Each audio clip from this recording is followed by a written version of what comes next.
What's up guys, my name's Pete from hdwerks. Today we're going to break down Jose's R33 GTR. We're going to give you a rundown on from when we got the car to kind of conceptualizing the build to the dyno and then to the end where you got to drive it and hoon it around on the streets. So if you have any questions, leave them in the comments section below. You're watching hdwerks.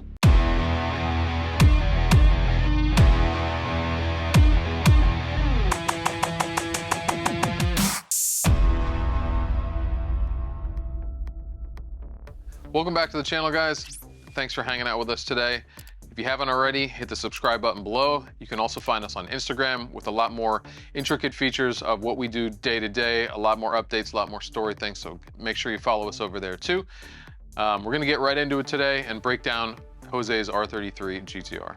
Jose came to us wanting to build a GTR, and he had already purchased the car, came from Craft Sport.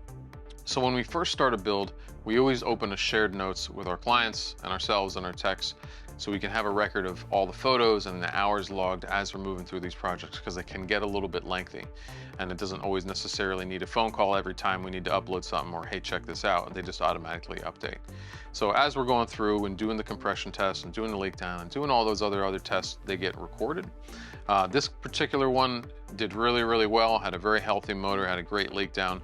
We took pictures of all the fluids as they come out, because we always just dump all the fluids, especially when nobody knows anything about the car. We just dump it all and start over, and then we take a record of those fluids and see how dirty they were. If there's any metal shavings in anything, they're recorded on there for you. The next thing that came down was the transmission. We wanted to inspect the clutch. It did feel a little weird. It was a little tough. This was a carbon twin clutch in the car already. So we took it apart. We got some new service parts for those because it was kind of past its wear point. Those were a little difficult to get. They're from ATS, but there was a US dealer in California that we got them from, so not the end of the world. Transmission looked good. Nothing really crazy there. The rear main seal usually leaks in these cars. That was actually in pretty good shape. Nothing crazy there. And then we wanted to remove the engine.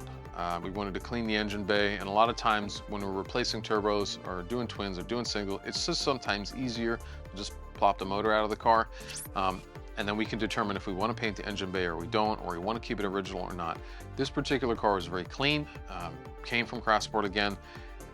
It just needed some fine cleaning. So whether that be our dry ice service that we provide or the just a normal pressure wash and degreaser, this one came back really well. We just honestly just used our degreaser method, and it works really well 99% of the time. And then it will reveal if there's anything else funky left behind. But this one was super clean, got all the grime off of it.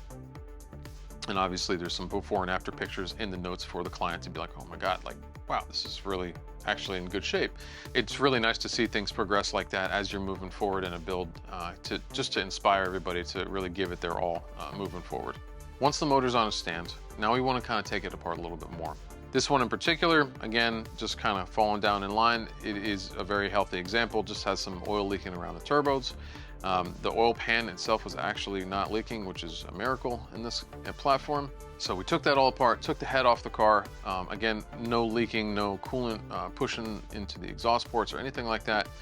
Valves are really good, but the only thing I wanted to do with this particular car, and this is something that Jose and I talked about, we wanted to build the head. So I wanted to keep the stock bottom end because it was in such good shape, such good compression numbers, and just do a nice built head. So we did all SuperTech stuff, +1 valves, really nice valve springs, fully built head, cleaned it up, and we sent it to the machine shop, and they cleaned it all up for us.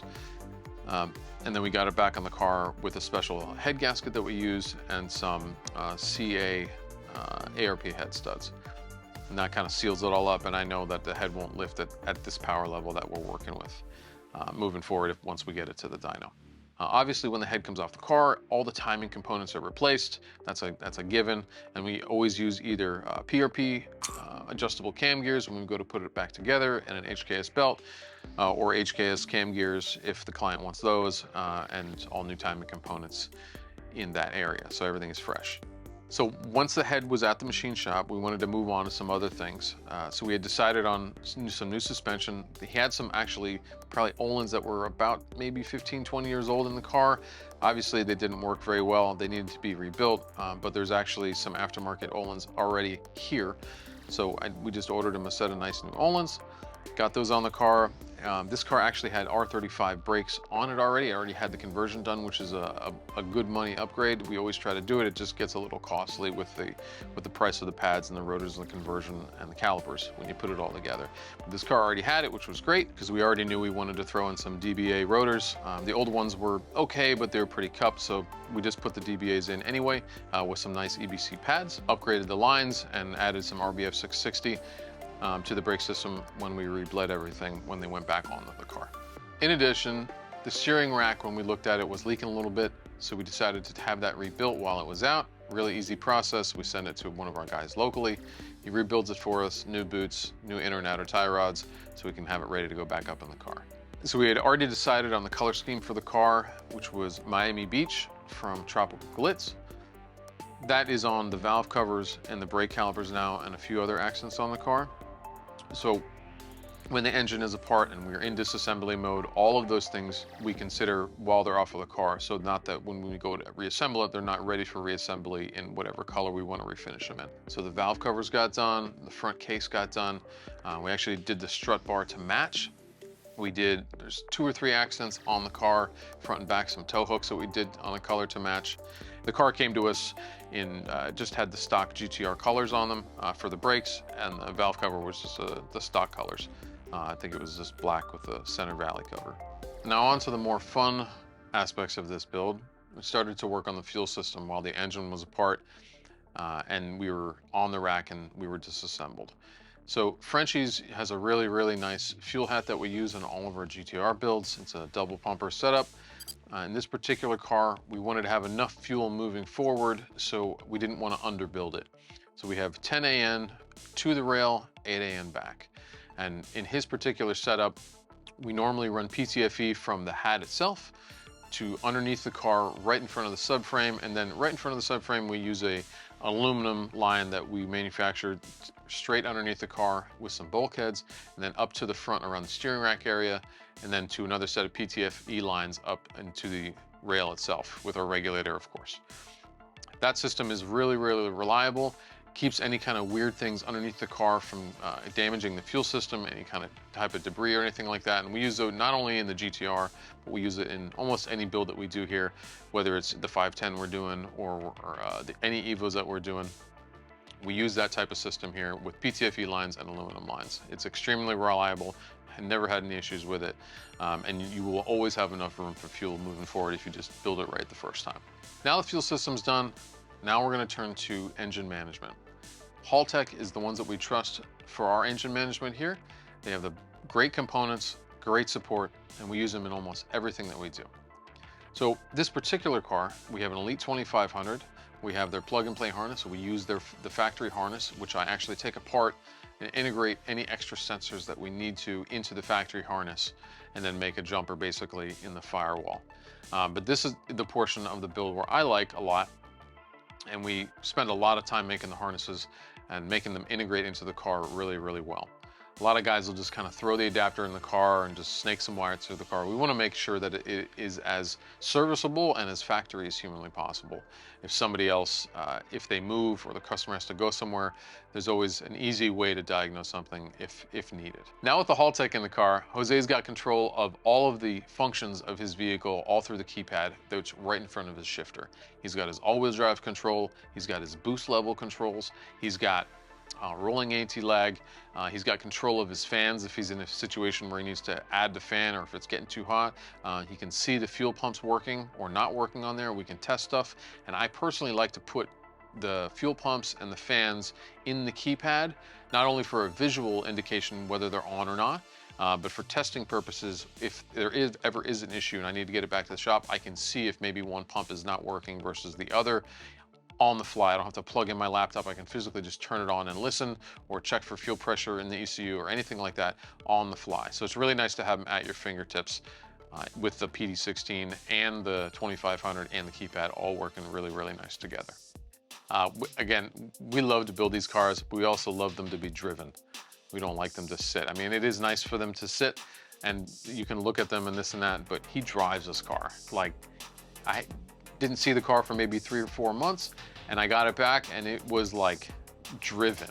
And half of me was mad and half of me wasn't, because I was really, really happy that he was driving the thing. So it was full of rock chips and the intercooler screwed up, and like, I can tell he was having fun with it. Like, he was on the highway beating the living shit out of it. And that's what we want. That makes me happy. I don't mind repainting stuff, and I want him to not be scared to drive it. You know, it's a car. It's meant to be driven. So it sucks you have to repaint stuff, but at the end of the day, like, I'd rather it be that than just sit and not like experience what it sounds like and feels like when you're driving this thing and having fun with it. After some time at the machine shop, we finally got our head back. So now it's time to put it all together, to put all these pieces together that we've ordered and acquired. So the intercooler piping, the intercooler stuff, downpipes, turbos, all the things that we thought about and purchased and procured for this car and curated is now time to get assembled. This is the fun part, where we get to put it all together.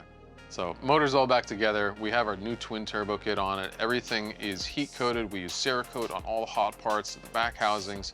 Rav gave us a really, really nice twin turbo heater hose setup for this particular car. It was like one of the first ones that he made. He wanted us to try it out, so we used it on the car. It was great. It gets rid of all of the spaghetti that usually comes with the twin turbo stuff. So we got that on the car. Everything's looking fantastic. All the PRP parts on the car are looking fantastic.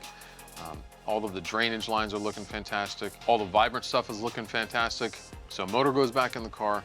Everything's looking good. Got everything bolted back up. Tranny's in. All the lines are done. Clutch feels good. Brake lines are done. A lot of hours at this point. It sounds very short right now, but it's a lot of hours to get to this point. And then we get the first startup. After the file that we got from Berto, he helped us do our base map, got that all loaded in, fired right up on the first shot, got everything kind of heat cycled, tested everything, made sure there's no leaks anywhere, and we're good to go. We're now at a point where the car is all back together. It needs to go to the dyno. I trust one guy to tune these cars, and that's Roberto at Rav Performance. Him and I work really, really well together on building these cars. We bounce ideas off each other a lot. So when I build these cars and we have new features and I have things that I might want to try, him and I kind of put our brains together and make it all happen.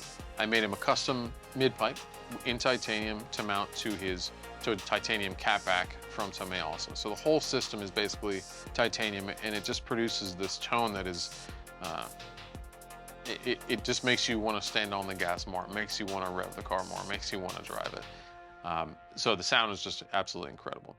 So we get it back, and now we have to put it all back together. We got to put the bumpers on the car. We got to finish all the paint work, the front bumper, rear bumper, side skirts. We have to do all the undercoating and then final clean and detail. So part of the delivery process, for me anyway, is preparing the cars to look as good as they will ever look in their current state when I deliver to the customer. So that includes a incredible detail. I always do a paint correction, obviously the inside and out of the car. We do an engine bay detail. I make it look like as new as humanly possible, especially if we've done a lot of restoration work and paint work. I want to make the thing look like, holy shit, like this car looks really good. It's better than when I bought it. I really think it's a good way to commemorate the end of a build when we've been working on it for so long and put a nice little bow on it. So we do a nice photo set, and I actually have them pick one of the pictures that is their favorite. We do a print, and I send it to them, and they can hang it on their wall, and it's a really, really nice end of a project for them. The best part for me in this entire process is the end of the project. When a customer gets to pick the car up in their project or whatever we're doing for the first time, and we get to see that reaction, the holy shit factor, the wow, it doesn't sound like it did before, all of the things that they were anticipating is kind of coming to a head. So that's the most rewarding part for us. It makes all the extracurricular things that you don't see on the camera or on Instagram, all of the hours, the hundreds of hours into any particular project that we're doing, all of the cussing and the sweating and the aggravation, the snapped bolts, the things that should take 20 minutes, that take 6 hours.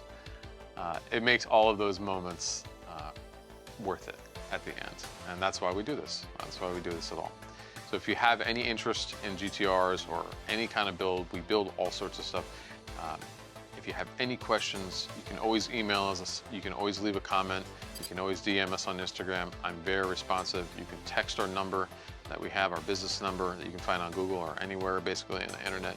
I want to help people out. And this is one of the ways that we do it. So if you haven't heard about us, this is your first time on the channel, Thanks for showing up. Thanks for watching this. I would love to do more of these videos.